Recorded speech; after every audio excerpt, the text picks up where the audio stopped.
What's going on, everybody? Happy Monday. No intro music. We're just going to get right into it. Promised you guys last episode that today would be the start out of our 23-24 college football season preview. We're going to be going down conference by conference each episode leading up until the start of the 23-24 football season. I believe at the end of August. I believe the 26th is the exact date. But we're going to go down each conference, starting today with the ACC. If you missed it last episode, today is going to be the ACC. We're going to be covering all of that. But we got a packed show today. This is Your Sports Digest. I'm your host, Alex McNinch. Follow me on all my socials at Your Sports Digest. Instagram, TikTok, Twitter, Threads, YouTube. Go to YouTube if you want to. If you haven't checked out last episode, go ahead and do it. I know today we're probably going to get a couple more people that normally don't listen to this that want to hear and hear some teams that are going to be talked about. I know college football is a little bit more of a high demand, so we're gonna get to that in just a second. But some other stuff to kind of highlight over. We'll quickly pivot to the professional league in football, the NFL. DeAndre Hopkins signed with the Tennessee Titans. Today it was reported it was a 2-year deal for Hopkins. Interesting signing. Obviously, if you're Tennessee, fantastic move. You're getting an elite wide receiver in DeAndre Hopkins to pair alongside whoever your quarterback's going to be once the season starts, whether it's Tannehill, Willis, or Will Levis, who they drafted this year in the second round, I believe, second or third round. So very good receiver, obviously, to pair with that quarterback of their choosing. A great 1-2 punch with Derrick Henry on the offensive side of things. I don't know if that team's complete enough to be able to really maximize it, and it seems as if with Julio Jones and Andre Johnson in their past history, these older wide receivers don't normally turn out well in Tennessee, but DeAndre Hopkins, much more in his prime than the other two wide receivers that ended up signing with Tennessee at the time, so it will be interesting to see kind of what goes on there. But outside of that, campaign in the NBA was traded to the San Antonio Spurs, and Bol officially signed with the Suns today after clearing up that space. There's going to definitely be more moves coming ahead here in the upcoming days, weeks, whenever it is, kind of leading up to the season. But we're doing something that's leading up to the college football season, as I mentioned at the start of the episode, the ACC conference breakdown. This is no particular order in which I am talking about the teams besides it being alphabetical. So, no, I'm not ranking them in who's going to be first, in my opinion, who's going to be the best team. But we're going to go over, some of the key games to look out for, what the betting line is for their over-under total wins, kind of my prediction on what it is, some of the guys that are on the team, strengths, weaknesses, all this type of stuff. We're going to start out with Boston College. That's going to be the first team in the ACC. Last year they had a record of 3-9. Obviously was not bowl eligible with that.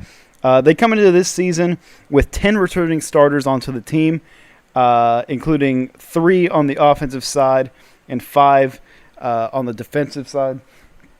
Some of the key losses that they had last year: Zay Flowers, Phil Jerkovich, who ended up transferring. Zay Flowers obviously went into the draft, and then Josh DeBerry, who also left the program. And if you're looking at this team, who obviously when you think about Boston College football, you're not thinking of a super powerhouse team. You're not thinking of, hey, this team's going to make too much noise normally. But some of the top guys coming back: Emmett Moorhead, who is going to be their starting quarterback this year, a 6'5" sophomore, showed some minutes last year playing. They were okay on him, but really they don't have another option to kind of go with at the quarterback position right now, so they're going to go with Moorhead because of the experience factor. Donovan Izararuku, a D-end, Elijah Jones, a DB, and Vinny DePalma, who was their leading tackler last year and has really broken out in the past couple of years for Boston College as a linebacker. Really surprised he's one of those who didn't end up transferring. Vinny DePalma coming back for them. And some of the guys that they got coming on into their roster: Ryan O'Keefe, a transfer from UCF at wide receiver; Kyle Hergel, O-lineman from Texas State, to shore up that offensive line; Logan Taylor, also from Virginia, going to be shoring up that offensive line. Kari Johnson, a defensive back from Arkansas, coming in to help up that defensive side of things. And Alex Washington, another DB transferring in from Harvard. And you kind of just look at this team, and by getting a guy in Ryan O'Keefe from UCF, that shores up that number one receiver. When it comes to Boston College, you always think of, hey, you're going to have a top guy on this, on this team that's going to go up and get it. That's going to be a big threat in the passing game. And with Moorhead showing some flashes, Ryan O'Keefe is going to make a huge difference for this team in that aspect where they're going to be a little bit more of a passing game. They got other guys on their team like Joseph Griffin, Dino Tomlin, Jaden Williams, a couple of these other guys that are a little undersized. Tomlin and Williams are, but Griffin 6'4". It'll be interesting to see what they do. I feel like the passing attack is kind of going to be the highlight of this team. If you look at the roster construction and how it is, there's going to be pretty much an entirely new offensive line, 2 returning starters on that offensive line, junior and a sophomore. And then, you, like I mentioned, you got a couple of those transfers coming in, and Kyle Hergel and Logan Taylor. And you're gonna look at the defensive side. It's iffy. You're coming in with a new defensive coordinator. They're going with 2 Azar Abdul-Rahim and Sean Duggan, who were both already on the staff previously, are going to be working as co-defensive coordinators this year. But Izar Aruku is going to be the guy to really look for. He had 8.5 sacks last year for this Boston College team. They'll really be the standout guy. He will really be the standout guy for this team going into this season. Jeff Hafley, I don't really know how much of a leash he's going to have left. He built some good depth with some of these spots by getting a couple of transfers in. The lower end transfers, we didn't really mention them, but lower end transfers. It's just all going to play upon, hey, how much is Emmett Moorhead really ready to play in college football? Again, at Boston College, you're not expected to have the top program right now. It's still a rebuilding phase in some aspects, but you bring in Ryan O'Keefe. Patrick Garwo, the third, is your returning running back. He's He had some moments where he flashed. He had a game where he rushed for 250 yards. It was a couple of games where he stringed together 250 yards total. This is a team that you're not really looking at as a top program. I mean, if you want to highlight some of the games they have, Florida State, Virginia Tech, and Miami, all home games. I guess you can call those the trap games or the upset watch ones, even though you don't really associate Boston College with having the upsets. And then Pitt is the other big game that you want to look forward to with that going into Pittsburgh. Late in the season, you can go into another team's home and potentially ruin their push to whatever bowl game or whatever contention they're trying to get into. The total line is set to 5.5 for them. And if you look at their schedule, they really got some teams where it's like, all right, I see at least 4 guaranteed wins, with that being Northern Illinois, Holy Cross, Connecticut, and Virginia Tech. Like, those are guaranteed wins. You can look at teams like Virginia and Georgia Tech and be like, all right, those could be guaranteed wins too. So you're starting to get into a range where it's like, all right, could they win 5 games this year? I have them going 5-7, looking at the roster and their record, the schedule and everything. I think 5-7 is a safe place. So yes, if you want to go with the over 5.5 total wins, maybe. It's just going to base upon how are the 2 Virginia teams going to be? How is Georgia Tech going to be? Is UConn really going to be good? Northern Illinois could actually, knock them off week 1 and cause that to be a loss. It's just an interesting path to kind of go down here with Boston College as a team that isn't really, primed to be a mainstay in the college football sphere. But a team that is definitely a mainstay in the college football sphere is the next team we're going to talk about, and they have been dominating in college football for the past decade plus now, and that is the Clemson Tigers. Last year went 11-3 with a loss in the Orange Bowl, I believe, to Tennessee. You look at their over-under this year, it is 9.5. We'll get into their schedule and who they play a little bit in just a minute. A couple of their losses, Brian Brzee, Miles Murphy, Jordan McFadden, all three of those guys, especially Murphy and Brees on that defensive line going into the NFL draft, both being first-round picks, I believe. Those are your biggest losses. But if you're looking at this Clemson roster, right, you're returning 16 starters, 7 on the offensive side, 8 on the defensive side. And most importantly, you're getting a couple of these guys that I'm about to mention back, in Cade Klubnik, who took over halfway through the year for DJ Uiagalelei, who ultimately transferred. He's not really a notable transfer because Klubnik is going to be the guy. He's going to have to put things together. He had some shining moments throughout the year, but there was also moments where I was like, all right, he's still young, he's still learning. He got thrusted into this environment pretty early, so let's see if he can have an offseason to kind of adapt to it and learn a little bit. But a guy who doesn't need any offseason to adapt is Will Shipley, their star running back. He is an absolute stud. He is going to be the mainstay on this offense, the reliable piece. Great in the passing game, obviously in the running game, fantastic as well. He's kind of your all-around weapon and tool when it comes to this Clemson offense. Will Shipley, this offense runs through him, whether it's a passing heavy offense or a run heavy offense. Antonio Williams, another guy to note here, wide receiver. Sophomore, had a great freshman year. He's going to be the guy to kind of take that next step. He had 600 yards receiving as a freshman last year. They're expecting him to take that next step this year. I think that's kind of a guy you want to look towards being that top end receiver in the ACC come this year. And then on the defensive side, you're getting Barrett Carter and Jeremiah Trotter back in the linebacking core, and then a lockdown corner in Nate Wiggins, who last year, I gotta find this. I just had it a second ago. Jeez. He had 2 picks, including one being a pick 6 last year. Nate Wiggins is kind of your guy. He's a little bit taller corner, more fundamentally sound than he is fast.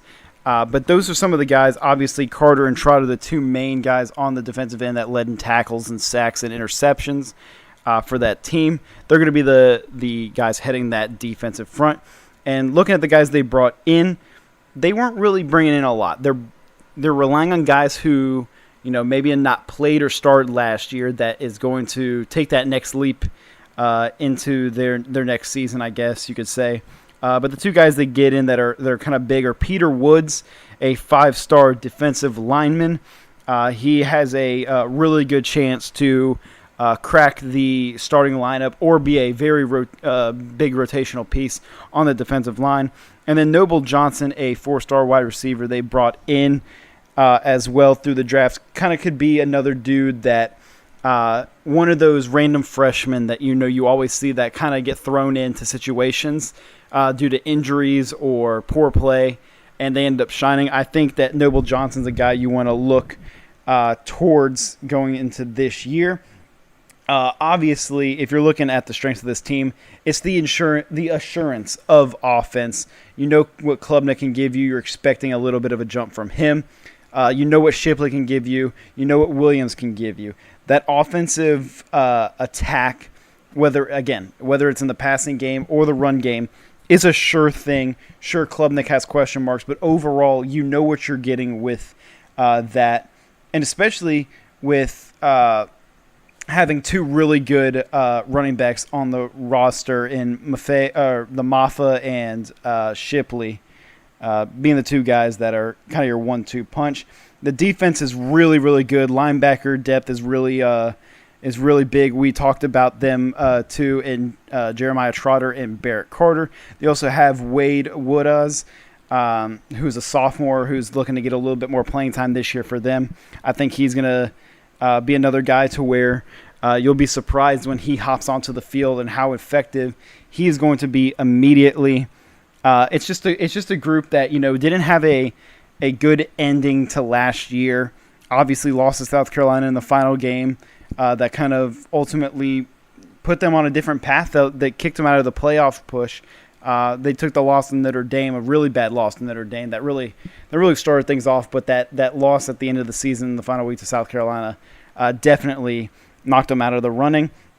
If you look at some of these guys, obviously you're getting Garrett Riley in now as your new offensive coordinator. And last year had a lot of success at TCU with that offense and Max Duggan. But it's a new style of offense you're going towards with the personnel that you have. But again, I think that with the dynamic Will Shipley that you have in the backfield, there's not going to be an issue really with trying to figure out how to run this offense through him because you can do it in multiple different ways.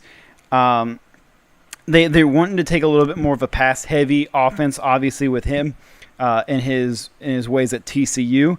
But you could definitely tell that Klubnik was not ready for the game in the Orange Bowl. But they're hoping that he can take that extra step. And then on the defensive end, they got some guys. They got a lot of guys that are very reliable. But obviously losing in Brzee and Murphy, you now have to shore up that pass rush on the defensive side of things. And it can get shaky from here and there. I think if you look at Clemson, the big games you want to notice is they play against Florida State at home. They're at Miami. They play against Notre Dame, North Carolina at home, and they're at South Carolina in the final week, again, as they always are. You look at this schedule. You're going at Duke to Charleston Southern to FAU, and then your first big game is on the 23rd of September against Florida State. That's when your season really kicks off right there. If you can take Florida State at home and win that game, that puts you on a really good path because you're taking Syracuse next, Wake Forest, Miami, NC State.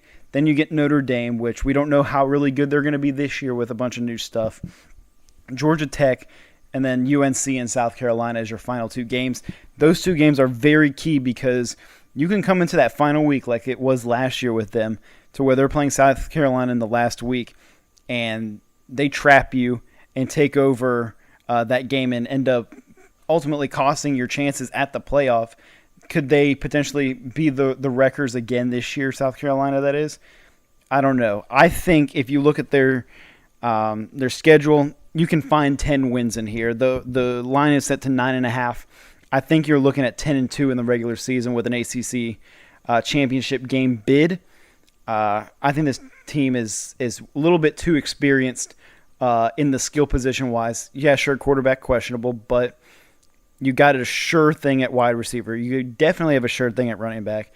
You got great linebackers, good secondary, experienced secondary. Your entire secondary and your starting unit are all returning starters. So they obviously have that chip on their shoulder going into next year. I think Clemson can find their way back into that ACC championship game once again like they were last year, and maybe even a college football playoff bid.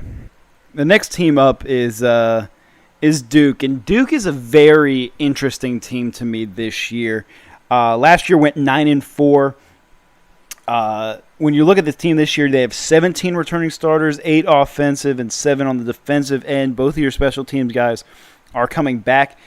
You're just looking at Duke's schedule, and you look at the personnel, and it's like, all right, this team could really make some noise. But then you look at the schedule, and it's like, okay, you got to play some tough games on the road, and your home games aren't even a sure thing at times as well. Let's get into a couple of the guys that were really the notable guys to leave. Darius Joyner and Shaka Hayward both leaving the program.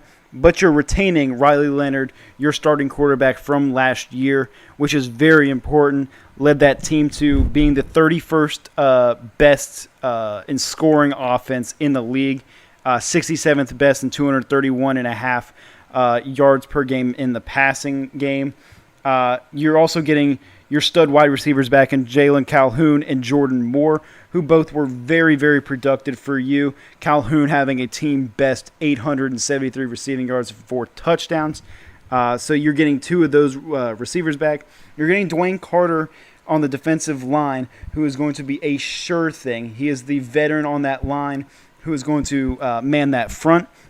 And then you're also getting Brandon Johnson on the defensive back front, to where you're getting a lot of these guys who are new DBs transferring in. We'll talk about it in a little bit, but Brandon Johnson being the elder statesman there as a junior, kind of knowing this defense, kind of understanding what this team runs on the defensive end, kind of is going to expect to be the voice there defensively in Brandon Johnson. And then you went ahead and hopped in the transfer portal, and you get two big guys. One of those guys being Jake Hornibrook. Jake Hornibrook, an offensive lineman from Stanford, more or so a right tackle. He's going to start at right tackle for him, for Dukes rather. He's a senior, 6'5", 297, 100% going to be a top 3-round pick in the NFL draft this next year. That was a big get for them to assure up that offensive line that ended up losing 3 starters last year. And then you also get Miles Jones, a DB from Texas A&M. It's an interesting one. Again, you're trying to find depth with a bunch of those guys being non-starters from last year. Your 2 big corners not being a starter from last year, and Joshua Pickett and Chandler Rivera. But you get Miles Jones, and he had 29 different starts at Texas A&M. And Al Blades, also another dude you got in the transfer portal. He had 17 career starts at Miami.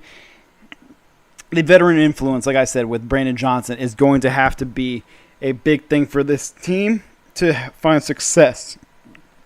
Talking about it a little bit with the skill positions, it's a sure thing. You're also getting Jordan Waters back, your running back from a year ago. He was productive enough, I guess. He's not your star running back that you need to have to be that contending team, but he gets the job done, 6'1", 215 as a senior. But we talk about Leonard. We talk about Calhoun and Moore. They're going to be a for sure thing for this offense. There's no doubt that they're going to be very, very good on the offensive end. But the whole question is the new offensive line. Yeah, you get Hornibrook, but the rest of those guys that are in there, even the ones that are returning starters, it's like, all right, they were still a little shaky a year ago. How can they advance from year to year and get better going into this year?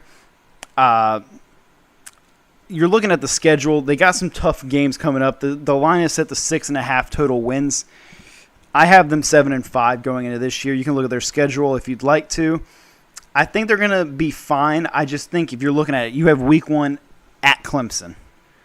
That's a tough start. And then you got to play Notre Dame you're playing Clemson at home. But that Clemson's just a tough game in general. Then you got to play Lafayette and Northwestern, Notre Dame, NC State. You're playing at Florida State, at Louisville, which could be a trap game. You're playing at North Carolina. I don't know. I think Duke can do better than 7-5. I think they can go 7-5 or 8-4.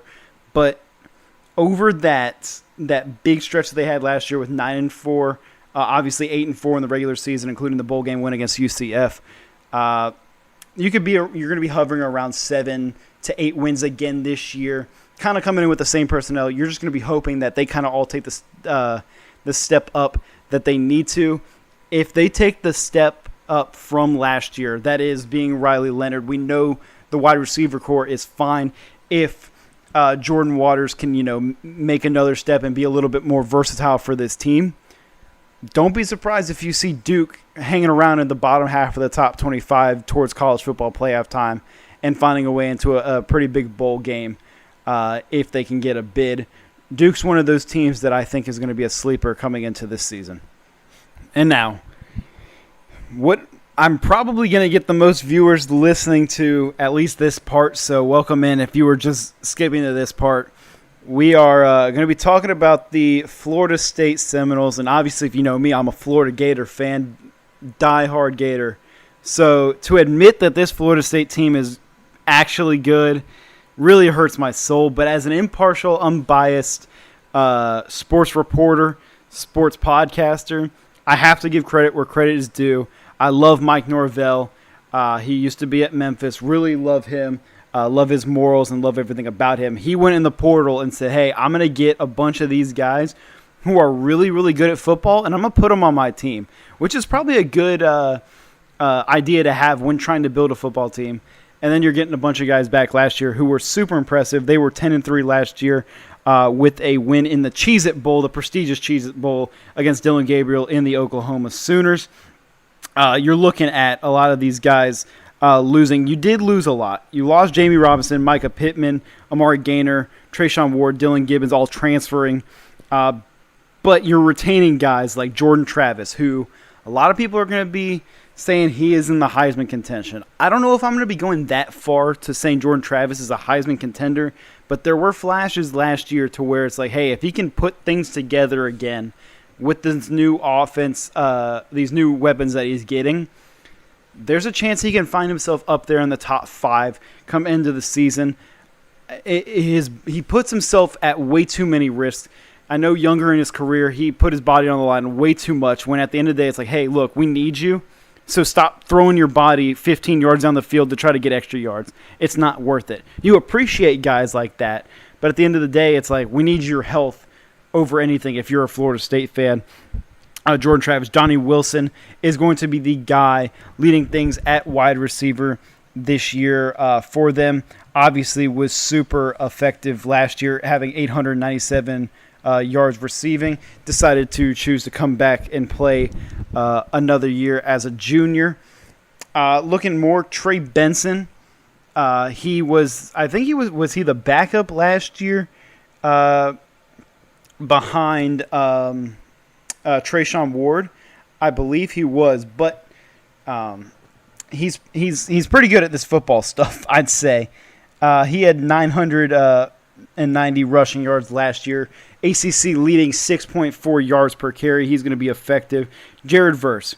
Obviously, there's nothing more to say about Jared Verse than this guy is an absolute freak. Transferred in last year.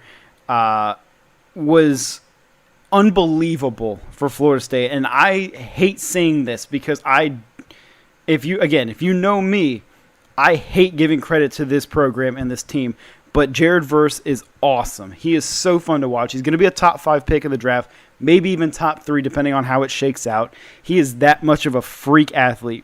You get Fabian Lovett and Patrick Payton also on that defensive line. That defensive line is scary to return to. And then he was like, all right, you know what? I know I got a bunch of good guys coming back. 16 total starters, 6 on the offense, 8 on the defense. I know I got a lot of these guys coming back, but I'm going to go in the portal and get Fentrell Cypress, the second from Virginia. Lockdown corner, safety, whatever you want to play him at does not matter. He is super effective. And then he's like, you know what? I can recruit too. Hakeem Williams, 5-star wide receiver. He's going to be effective pretty early on, I think.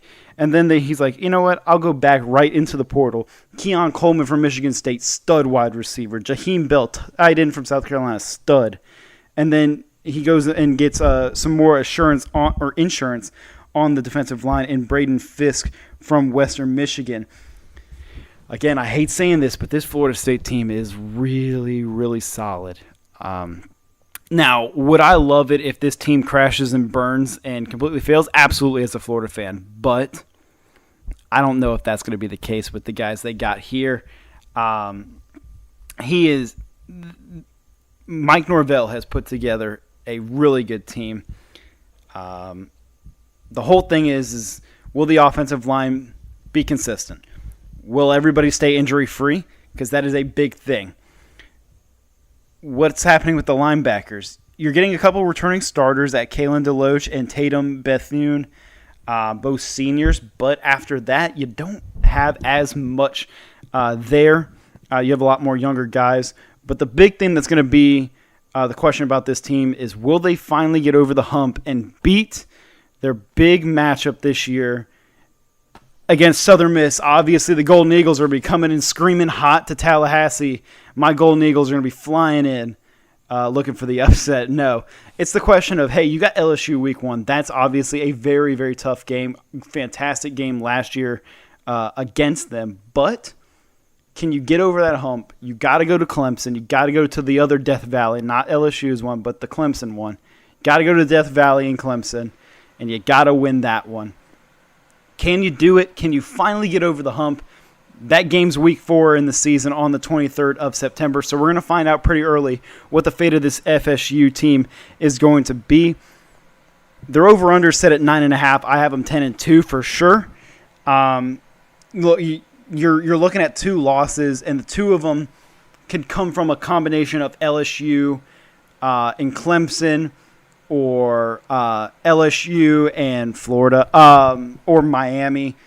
I don't think Miami could beat them at all. I don't think Miami's that great. We'll get to them in a second, but LSU and Clemson could be your two losses. That I don't think Florida State fans would be surprised if those end up becoming losses. We'll cover those other teams. Eventually, we talked about Clemson already, but we'll cover LSU in a couple weeks when we talk about the SEC. But the rest of this schedule is a cakewalk until you go to Gainesville the last week of the season, which could be a trap game. We'll talk about Florida, obviously, at nauseum when the SEC comes up. But Florida State, really good team this year. I have them 10-2. They have a chance to make the playoff push. Again, got to stay healthy. Got to stay healthy. Moving on to Georgia Tech. We're not going to spend too much time on them. The over-under is set 4.5 for their team. They lost a bunch of guys, but a couple of the guys they retained, Jordan Williams at guard, LaMiles Brooks at safety, Daquan Dowse at defensive tackle. You're getting a couple guys. You bring in Trey Cooley, running back from Louisville, Christian Leary, a guy who really didn't get as much playing time at Alabama. He's going to come in and be a receiver for them. They're getting a couple of other transfers, and Andre White from A&M is a linebacker. And obviously the name that a lot of people are going to remember, Haynes King, the former quarterback at A&M. He has the funkiest throwing motion of all time, but he's going to come in and try to give a little bit of a change to this Georgia Tech football team that obviously lost Jeff Sims, who was going to be their starter this year. Zach Pyron is right now slated to be the starter, but I wouldn't be surprised if Haynes King, with his experience, potentially could come in and be the winner of that job. But you look at this team, sure they're getting a lot of returning starters, but it ain't worth it. Brent Key's got a little bit to deal with here in year number 2 at Georgia Tech. Again, their line set at 4.5 total wins. I'm looking at their schedule. 4-8 is what I'm thinking for them. I don't see too much of a bright season for Georgia Tech. Moving on to Louisville last year, they were 8-5. The total is set at 8.5. But the unfortunate part for Louisville, you lose Malik Cunningham, your starting quarterback. You lose Debo Jones. You lose Yaya Diaby, Tyler Hudson, Keitrell Clark. It's tough. You keep Jawar Jordan, who is awesome. I love Jawar Jordan. He's going to be a fun guy to watch this year. You also have Maurice Taylor, who is very good, as well as a good 1-2 punch at running back. Josh Minkins stays. Quincy Riley, another DB that stays. And Jarvis Brownlee also stays at DB. Ashton Galat is another dude to keep an eye out for on the defensive line. He's going to rack up some sacks. But obviously Louisville bringing in a new head coach, Brian Brom, coming over from Purdue after Satterfield left, kind of trading spots. And it's just like, all right, what are we going to do now? Let's bring in my old quarterback and Jack Plummer from Purdue. You bring in TJ Capers, a 4-star edge rusher who might make an impact immediately. Jamari Thrash from Georgia State, a wide receiver, comes in. Marcus Washington, a DB from Georgia who kind of didn't really get too much playing time, finds his way in here. And then Storm Duck coming over from UNC and Penn State, and that whole debacle that he transferred like 6 times this offseason.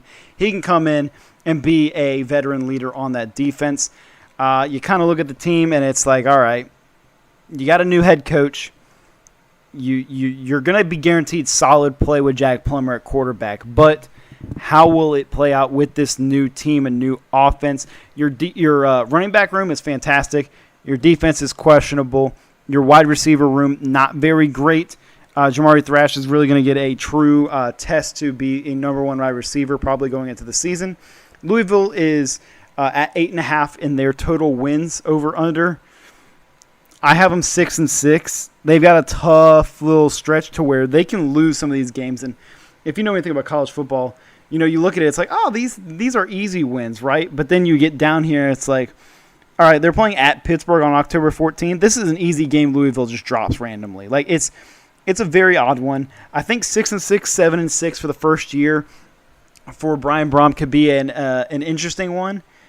I think that's kind of what you're going to be looking at. But pay attention to that running back room that they have at Louisville because those 2 guys are really good. I'm really surprised Jawar Jordan stayed there and didn't go into the draft, but he's going to be fantastic to watch nonetheless.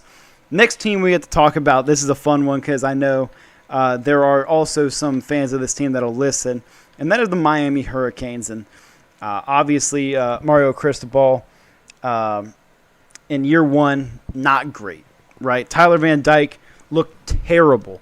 Terrible. Let's get to some of the guys that they lost going into this offseason.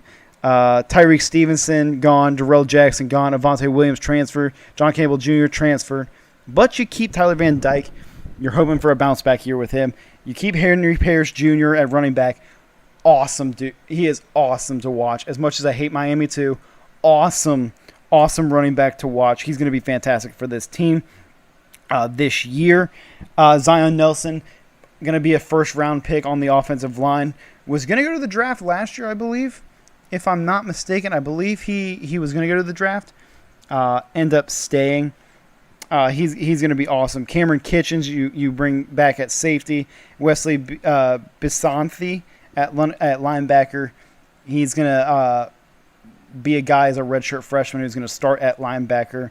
He's a guy to really pay attention to on that team as well. And then they went out and they did some recruiting. You know how Miami does. They get their recruits. They get their transfers because they're Miami. I get it. Francis Mauigoa, I believe I don't know how you pronounce that, but he is an offensive tackle, 5-star. He's going to come in, probably start immediately at one of the tackle positions. You get Javion Cohen and Matt Lee, 2 other transfers from Alabama and UCF to shore up that offensive line. Those are good gets. And they might be brothers. Francisco Mauigoa, linebacker from Washington State, coming in. I believe they might be brothers. I might be wrong, though. He is a good veteran guy to have in this locker room for these guys, too. And then you get Devontae Brown, DB out of UCF, that is also trying to really put together this defense again. Because last year, the entirety of this team was just like, what is even happening on the field right now? 9 returning starters, including Van Dyke and Colby Young at wide receiver. Your wide receiver core, again, there's speculation that a couple of the guys were going to enter the transfer portal late into the spring. Never ended up doing so. So it's suspicious on what's really going on behind the scenes there with Miami.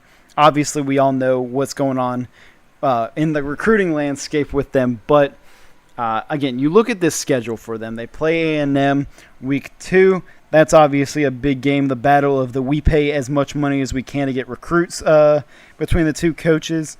And then, you're playing Miami, Ohio, A&M, Bethune-Cookman, at Temple, Georgia Tech. And then you hit this stretch where you're at UNC, versus Clemson, Virginia, at NC State, at Florida State, Louisville, and Boston College's and. But you hit this stretch where it's like, shit, you can drop about 4 games in a row here, and you look up and it's like, oh man, we're 3-4 right now. And for that reason, they are set at 7.5 total wins, and I have them at 7-5. I don't know, and maybe it's because I'm a hater again. I just don't know if this Miami team's got it. Again, this is all on if Tyler Van Dyke can be half of as good as he was last year. Because to say he was terrible last year is an understatement of how bad he played. Like, Southern Miss played them last year, and Tyler Van Dyke looked worse than our quarterback did. And he ended up getting our starting quarterback that game ended up getting benched and never played again the rest of the season. So it's just questionable with Miami. I don't know how you can look at this and be like, all right, yeah, this team's easily, an 8-9 win team. Now, I could be completely wrong. They could gel really easily. But the issue with Miami and getting all of these transfers and all of these young guys is the fact of how well will they gel together? How much will they really listen to their coaches? How much will they really care and buy into playing at Miami compared to, hey, I'm getting paid this X amount of money. Hey, I'm doing this outside of football. It's just an interesting idea and landscape to kind of talk about when you're talking about Miami football, because obviously the history behind it in the early 2000s is such legendary stuff to where to see him drop off like this is so glorious as a Florida fan, but as a college football fan and a football fan in general, it sucks to see this kind of stuff happen to these prestigious teams. But a team that has a prestigious player that could really make some noise this year is North Carolina. Last year they went 9-5. This year, their line is set at 8.5. They lost Josh Downs and Antoine Green. Josh Downs obviously going to the Indianapolis Colts in the draft. I only know that because I'm a Colts fan now. But you retain guys, Drake May, Elijah Green. Drake May, obviously the guy we want to talk about. We'll talk about him a little bit more. Cedric Gray at linebacker. Kamon Rucker at edge rusher, and Power Eccles at linebacker are going to be the main man back there. And you bring in Tez Walker from Kent State, who is fantastic to replace Josh Downs. You got to get Drake May a number one receiver, Tez Watkins being that guy. And then you go and get Nate McCollum from Georgia Tech. We talked about him a second ago as a transfer. You get him to be another guy on that wide receiver core to keep bringing through a little bit more depth for that team. Elijah Huzzie and Armani Chapman, two DBs coming in, one from Huzzie coming from East Tennessee State, and Armani Chapman coming in from Virginia Tech. We'll talk about him in a minute as well with Virginia Tech. And then Amari Gaynor, linebacker from Florida State, also transfers in to play here for North Carolina. And this whole season, you know that Drake May is going to be fantastic. He's a top 10 pick. He's going to be one of the top few quarterbacks going off the board in the draft next year. You know that's going to be fine. You know your running back room is fine. You know your wide receiving core is going to be pretty solid, especially with Drake May at the helm. Will the O-line hold up? They struggled a little bit towards the end of last year, but I think they're going to make some improvements and make some steps up to ultimately be a steady enough offensive line for Drake May to play behind. But will this defense be sure enough to keep games? We saw against NC State last year, North Carolina exploded offensively, but NC State just kept pounding it, and UNC had no way to stop them. And it was just so embarrassing because you watch Drake May play so hard, but then your defense not doing anything to help him out. That's a tough pill to swallow as a quarterback, watching your defense really just collapse in front of you.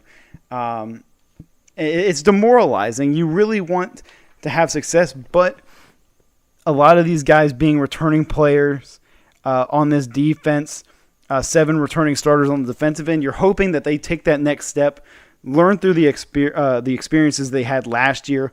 Obviously lost a close bowl game against Oregon. I think they take a little bit more of a step. North Carolina, they're right now ranked 26th in the overall poll with most of these sites. Like I said, the over-under is set at 8.5. I think they win 9 games here looking at their schedule. You look at their losses, potentially a South Carolina loss, Duke, and then you're looking at they lose one more of NC State or like at Miami or something like that, or Duke. You know, one of those other teams that are on the cusp of, hey, we could be that upset team. Maybe that's their third loss. But I think 9-3 is their floor. With Drake May being a top quarterback in the country, going to be in the Heisman race for sure. I don't see how UNC can really disappoint. I think they're probably a top 25 team in the country. I'd say maybe even top 20, depending on how well we see that offense perform early on. It's going to be a great test there in week 1 against South Carolina to see really how well their offensive test and even their defensive side against an offense that is a little bit more veteran-led with Spencer Rattler there at the helm for South Carolina. Your defense is going to get a quick test early against a really good offense, or I guess a really solid offense, a veteran-led offense at South Carolina.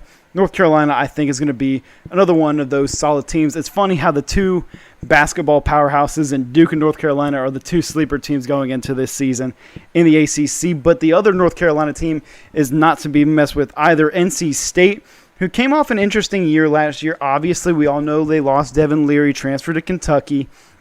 They're in an interesting spot right now where they're in a mode where we're getting these new guys in on other positions, a lot of new starters in the DB room or the secondary room. You bring in Brendan Armstrong as your new quarterback out of Virginia, the hefty lefty. He's coming in, is going to be a very good I guess he's going to be very solid. He'll be productive for this team. How much will he translate from Virginia to now NC State's offense? We'll see. Leary had success. Ryan Finley's had success. Other quarterbacks at NC State have had success. It'll be interesting. They also bring in DJ Collins from Clemson, Noah Potter, D lineman from Cincinnati, and Juice Vereen, a tight end who is a freshman who might see the field immediately. They already have Trent Penix Jr., Obviously, Michael Penix in the I'm just going to say it because it sounds like penis, so it's funny. They've got the pieces. They've got the team to be able to find success this year. Obviously, capped off with a fantastic win against North Carolina at the end of their season last year when things started to go south. Injuries started happening. You didn't really know how your team was going to finish out the season, especially were they going to lose 3 in a row to end the season.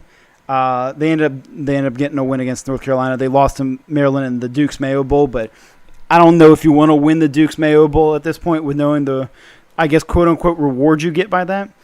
You look at this team, man, and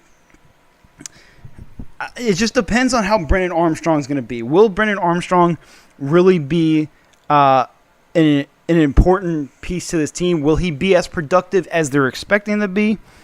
I'm being optimistic with this team. I'm going 7-5. Their line's set at 6.5. 7-5, I think, is a solid floor to have them at. But if this DB room could all come together, I think you can look at an easy 7 to maybe 8 win team, depending on how lucky they get this year. But that's NC State. You just never know what you're going to get with them. Pittsburgh, the next team last year, went 9-4. Obviously had a little bit of success prior when looking at guys like Kenny Pickett, who were there. Jordan Addison ended up transferring away, obviously. Last year went 9-4. The line set at 6.5 total wins. You lose Keaton Slovis. You lose Kalijah Cansey to the draft. The running back, I'm not even going to try to pronounce his last name, but it's Izzy, Brandon Hill. You bring back half of your offensive line, which is very important. Kanata Mumpfield, very good wide receiver. Gavin Bartholomew, really good tight end. He's probably one of the better in the ACC if you look at it. But you bring in a new quarterback. You bring in Phil Jurkovec from Boston College. We talked about him a little bit. And it's like, all right, Narduzzi's going to put together a team that's going to compete and compete to the end of the game always. Will Jurkovec be the guy? There's some health issues with him as well. But he's from Pittsburgh. He's going to be a little bit more motivated to play for Pittsburgh, I think. You also bring in Malcolm Epps from Texas, who's really good. And then you bring in 2 Florida guys and Donovan McMillan at safety and Dejon Reynolds, who might run a 4.6, but he'll go up and get the ball. You just got to surround pieces around Jurkovec to make him feel a little bit more comfortable in this setting after coming from Boston College. Now Pitt playing in front of his hometown. Maybe he's going to give him a little bit more motivation. I'm looking at Pitt this year. The line says 6-5. You look at their games. You got to play Cincinnati early. You got to play West Virginia, obviously. UNC, Louisville, Notre Dame, Florida State, Syracuse, and the Bronx. At Duke. I'm sorry, but Pittsburgh's going to go under here on the win total at 6.5. They're going to go 5-7 is what I have them projected. They could go 6-6, but I don't think that they hit the over on the win total this year. I don't know if they really have it all together to be able to do it in comparison to the schedule that they have to face en route to the end of the season. Next team was a team that really surprised a lot of people last year in the Syracuse Orange. They went 7-6, which, if you know Syracuse football in the past, I don't know, like 6 years, it's been terrible to watch. But this last year, they put it together. Garrett Schrader transferred in from Mississippi State, was very effective for them. Obviously, they play in the beautiful dome that everybody loves to watch in.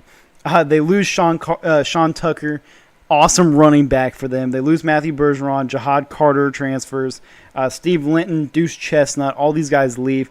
But you're bringing back Garrett Schrader, that's important. You're bringing back Damian Alfrod, your big wide receiver.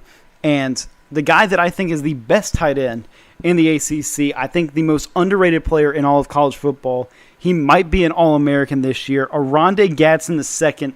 Dude, he is awesome. He runs as fast as a wide receiver, built like a tight end, moves like a receiver.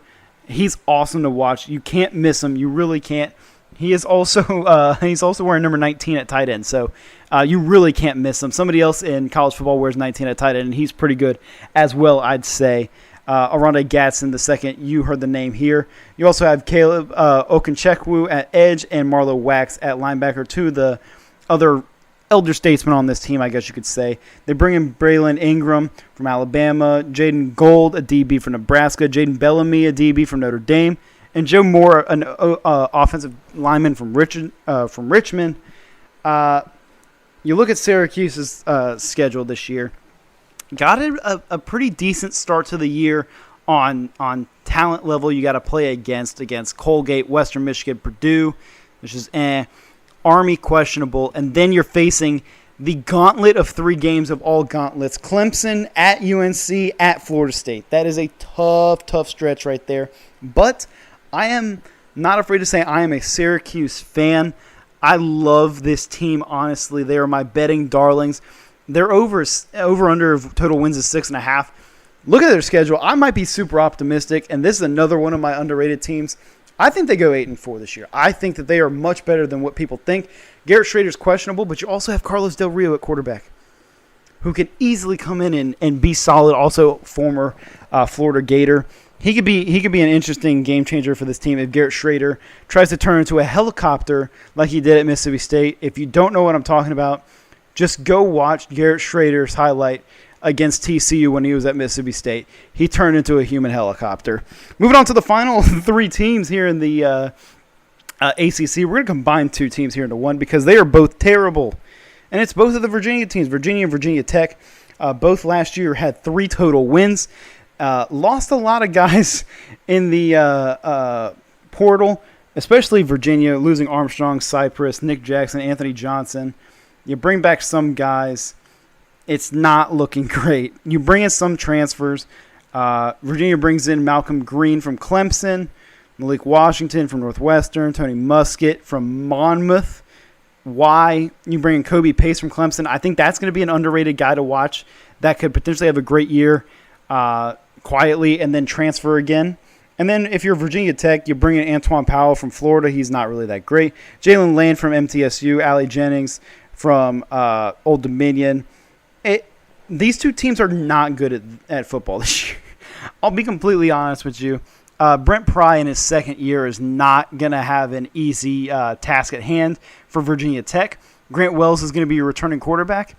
He's not very good. So you're just kind of hoping he finishes the season off okay to have a solid end to his career, I guess. And if you're Virginia, Tony Elliott in his first year, also not good at all. Second year, not looking great either. Tony Muskett, as we mentioned, from Monmouth, is projected to be the starting quarterback. That's interesting. That alone tells me enough I need to know. Both Virginia has 3.5 total wins as their over-under. I have them winning 3 games this year. They're going 3-9.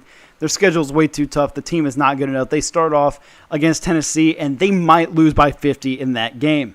And then for Virginia Tech, their over-under is 5.5. They won 3 games last year. The team's a little bit better than it was last year, I will say. They bringing back a lot of the same guys, hoping for a little bit of a boost from year to year. You look at their schedule, there's some easy games, but there's a lot of tough ones and a lot of too many tough ones. They're over under 6.5. I have them at 5-7. That might be generous it's at 5.5. I'm at 4-8. 5-7 might be a little generous. But I could see him reaching that point depending on how Grant Wells performs with a bunch of new weapons on offense. And then the final team we're going to talk about is Wake Forest. And obviously Wake Forest is a big talking point because of the loss of Sam Hartman. I ended up transferring to Notre Dame. Last year they went 8-5. Sam Hartman left. A.T. Perry went to the draft. Gavin Holmes and Rondell Bothroyd both gone. You're bringing back Taylor Morin, who's a good wide receiver, Justice Ellison at running back, some good defensive players. You're bringing in Micah Mays, a 4-star wide receiver who could find the field pretty early on in his career. Devon Patterson, another guy that can probably see the field as a safety DB hybrid guy. Jacob Roburst from NCA&T at linebacker, and then Walker Merrill, wide receiver from Tennessee. It's just a questionable team. Mitch Griffiths is the starting quarterback for this team this year. He has thrown 33 total passes in his career. So Dave Clawson's got a little bit of a struggle on his hands there at the quarterback position. it's questionable. The defense is okay. The defense has a lot of new guys that are stepping up to the plate, but their secondary is very strong. It's so hard to predict this Wake Forest team because all of their success was driven on Sam Hartman's play action until the last very second and throw it up to A.T. Perry. So how is that going to happen with Mitch Griffiths? Is that going to be the same offensive style? Are we going to have a whole new offense here at Wake Forest now with him? You're bringing back Justice Ellison at running back. Is it going to be focused more at him maybe? I don't know what you're really looking at because last year they were ninth in the entirety of college football in passing yards a game, 111 or 311 yards per game passing wise. But obviously Sam Hartman's the big part of that. Their over-under is set at 6.5. You look at the schedule. Sure, you have Elon and Vandy to start in Old Dominion and Georgia Tech. But then it just doesn't get any better from there. All your games are on the road against good teams. Clemson. You do play Florida State at home.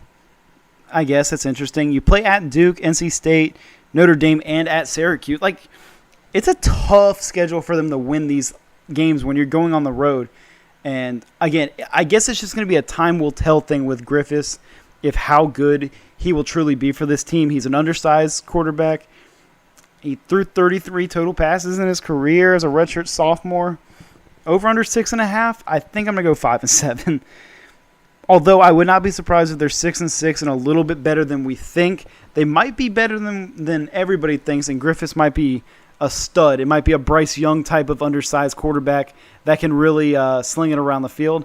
I doubt it very seriously, but it's going to be a culture shock for Wake Forest when it comes to looking at that offense and who it runs through and how it's played. So that's my ACC conference predictions. I know this is a long episode, but it's college football, and I know a lot of you really like college football, so I kind of wanted to break it down a little bit with a lot of the stuff I've seen and read and look forward to watching this year. Obviously looking forward to betting. We'll get into a lot more betting. That's why we kind of incorporated it within some of these season outlooks. Obviously, teams to look forward to, Florida State, Clemson, obviously the big two, but don't sleep on UNC, Duke, and Syracuse. I think those three teams can make some noise, find their way into the top 25 maybe this season.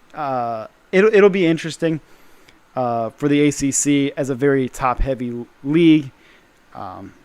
It's all going to come down to Clemson and Florida State early on in the season. How is that going to dictate the rest of this conference? It'll be interesting to see. But that's the ACC. Broke it down. I'm going to have timestamps. So if you missed a team and you skip towards the end and you missed a team, in the comments there'll be timestamps to go back and find out which team was talked about where and when. We'll kind of go through all of that again next week or next episode, I guess, on Friday. We're going to probably do the Big Ten Friday, maybe Saturday. Might have to take a little bit more time to do some more studying and learning about these teams because the ACC was a lot to learn. I know this episode is going to be damn near an hour now probably. I really don't want it to go on that long, but when you're breaking down these teams, it's hard not to get into it and really talk about it a lot without, leaving out details. And I really want to break down a lot of it, but a lot of these teams are like, all right, we don't have to talk much about it. But that's the ACC. Again, Friday, we're probably going to do the Big Ten. It's either Friday or Saturday. I don't know which day we're going to be coming out with the episode. Just know that this weekend you will be able to hear a little bit about the Big Ten and how that conference is going to shake out.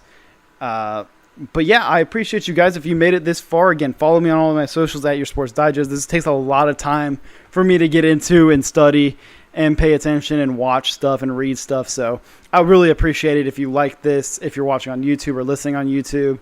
I would really appreciate it if you shared it with all your friends and family.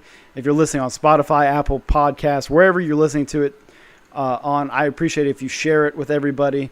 Let everybody know kind of what this podcast is about, how fun it is. We come here, we talk sports.